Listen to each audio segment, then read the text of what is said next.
Now, I wanted to talk about this topic for quite some time now, and somehow I just felt this might be the best opportunity to talk about it.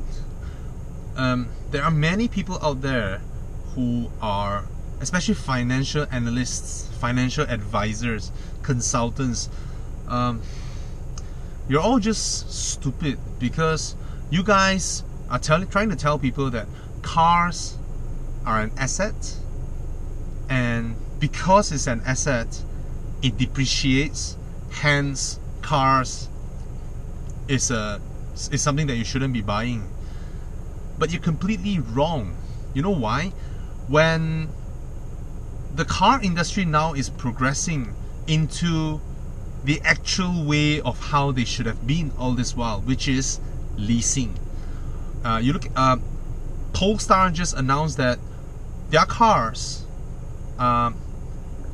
you can sign up for contracts. You sign up for 3 years, it's this price. Every month you pay, you use your car, it's your car, you do anything with it, you whatever color you like, leather you like, or you want it for 5 years. You spec it, you own the car for 5 years, you drive it for 5 years, you pay them every month, they maintain for you and all that. And then those people who always complain about depreciation suddenly think that, hey, I don't own the car. You use something, you pay for it. You subscribe to Maxis for 3 years or 5 or 2 contract, whatever. You pay every month whether you use it or not, right? What is the depreciation of your Maxis subscription? It is something you use, hence you pay. Isn't that so? You use and you pay, just like a pair of shoes. And to me, cars are like shoes. Because, think about it this way. Without my shoes, I can walk from my condo maybe 2 km. And then I'll be full of blisters and I couldn't walk anymore. A pair of shoes allow me to walk further, right? So when I wake up, before I sleep, when I wake up and until I sleep, how far can I travel? Shoes perhaps might allow me to travel, say, I don't know, you guys are fitter, I'm not fit, so maybe I can walk 15 km or 20 and then I die, okay? And then you have horses, which allows you to go 40, 50, 100 km a day. Cars extend the range to maybe, no, we just prove it, 1,000 km, KL to Phuket, right? Before you sleep. So cars are able to do that. And cars are shoes. And you never complain about the depreciation rate of your shoes. Why you bother the depreciation rate of your cars? So for those financial so-called analysts or consultants, tell me, what's the depreciation rate of your refrigerator, your TV, your Europe trip, your air conditioning unit? Now you think you're not very smart, right? And a lot of you who complain, oh, cars break down and all that, your air conditioning unit at home, your Samsung or Panasonic, whatever, half a year or 1 year down the road, it's not cold anymore. But it's just hanging up there, not under the rain, not under the sun, not being shaken. The bugger was just there, on the wall, not moving, and it freaking went not cold anymore, or it just stopped functioning, and then you call someone in and then they charge you 200 ringgit to wash off the dust, or the compressor has some issues, or the blower was stuck. The hell? And you guys complain about cars? Come on, man. And why is it that you can accept that air conditioning to behave like that, but your car every day under the sun being shaken, blah blah blah, the aircon works for 7 years, 8 years, there are no issues? And then when your air compressor, when you need to replace the compressor, you complain about the price. Another thing, 20 years ago, how much is a unit of air conditioner at home? 20 years ago, it's about 1,000 plus. What does it do? Blows air, with a remote control, warm or cold, you know, you can just adjust the temperature, and then it fucks itself up in 1 year. 20 years later, what does your air conditioning do, and how much does it cost? It still costs 1,000 plus ringgit, right? It still does the same thing. The remote control still hasn't have any backlight. Cars, on the other hand, 20 years ago, do they have Bluetooth?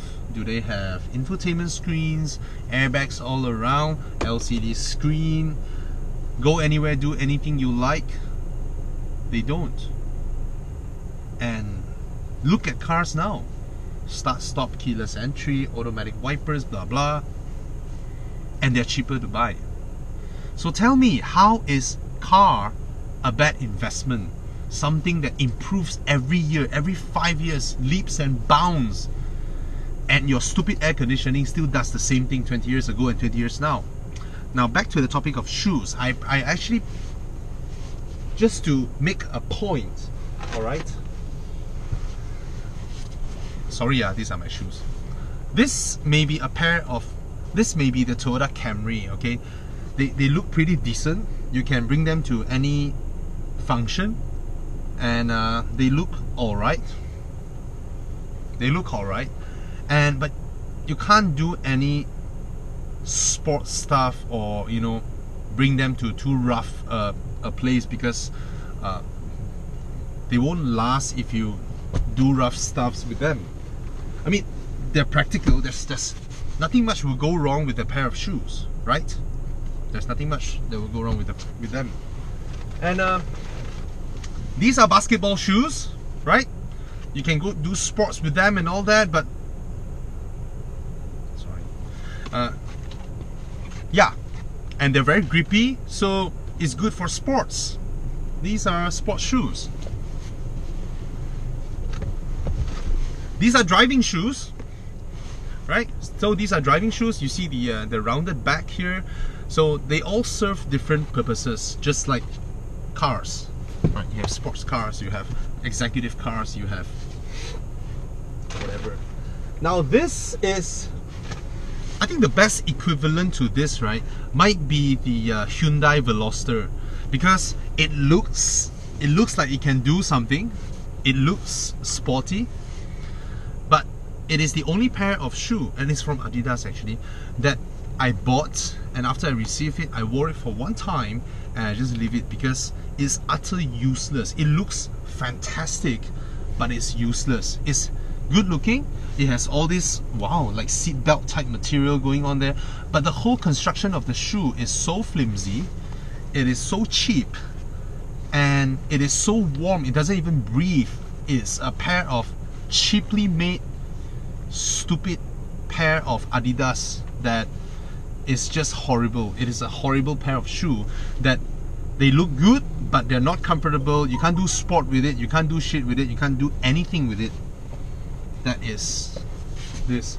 I don't just mean the Hyundai Veloster, I mean cars that look like they are fast, but they can't do stuff. They just look good. Okay. And cars like these, off-road, you know, big, do anything anywhere, it's a bit like a pair of Timberlands. Okay, they are not very comfortable, but you can go anywhere that you like. They are not unpresentable, and it just does anything, any weather, anywhere, any terrain, whatever, and it freaking lasts. So this is like a pair of Timberland, this car. So there are people who always complain about maintenance. They say, oh, this car, BMW, oh, maintenance, oh, what, Rolls Royce, everything move, oh, maintenance, oh, everything, every day they are just complaining about maintenance. Then let's look at it this way. If you own a really small house, okay, and there's only one fan in there and one TV, what kind of maintenance do you have for your house? Nothing much. Nothing much will go wrong because you can't afford anything at the first place, right? If you own a bungalow, If you work hard, you bought a bungalow, you have a lot of rooms in there, you have 10 air conditioning units, 20 fans, 3 refrigerators, 4 TVs, 5 heaters in your house. What do you think your maintenance cost is going to be for your house? Of course it's going to be higher because you have more things in it, you have more kits in it, you have more stuffs. That's what a luxury car is. So if you hate maintaining cars, I have the perfect pair of shoes for you.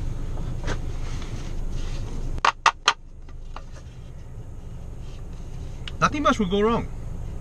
You can wear them into river.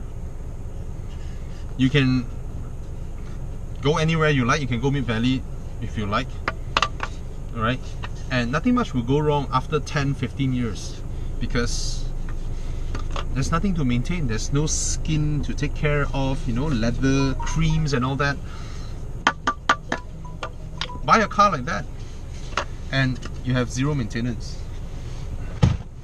Alright? Cheers.